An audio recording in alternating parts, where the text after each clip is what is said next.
Mes amis, il existe un film que nous allons regarder quand nous irons au ciel qui va faire couler nos larmes. Nous allons simplement nous allons nous démonter en présence de Dieu, le jour du retour de Jésus vers les cieux.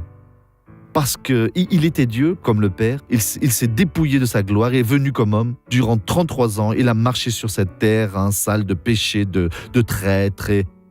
Et il est mort, il est descendu alors en enfer, a vaincu le diable, a ressuscité, a réconforté les disciples, a donné ses commandements alors il est monté. Voyez ce que dit le psaume 47 sur ce qui s'y est produit alors.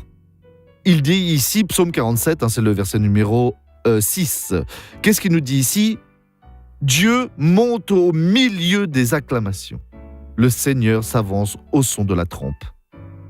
Tous les anges le louant alors, les portes du ciel s'ouvrant comme ça, et le roi de la gloire entrant, et le son de la trompe résonnant pour toute l'éternité, et va résonner, et il a vaincu, et il n'a jamais échoué. Et ne laissez jamais le diable vous jeter dans la boue comme ça, non. Vous ne pouvez pas être la honte de Dieu dans ce monde ici. Le jour où Jésus montera avec vous, alors il va y avoir une fête. Et ils vont dire, il est venu, il a honoré Dieu, et vous allez être une personne grandement bénie. Dieu a un grand plan alors pour vous tous, et ne faites jamais honte au Seigneur. Regardons ce témoignage et nous revenons ensuite. Qu'est-ce qui s'est passé, ma sœur ? Jésus a guéri mon fils.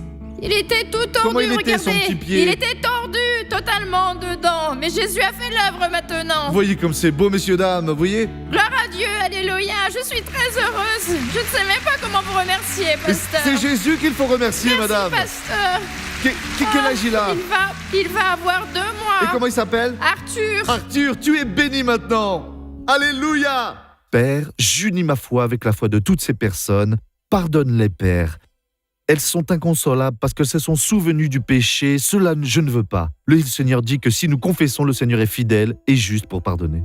Pardonne, sanctifie ces vies, purifie toutes ces personnes. Et je vais utiliser l'autorité que le Seigneur m'a donnée à présent pour les bénir. Comme ministre de Dieu, je dis mal, sors de toutes ces vies à présent et soyez alors sanctifiés, mes frères, mes sœurs, oui. Et gloire à Dieu et bonne journée.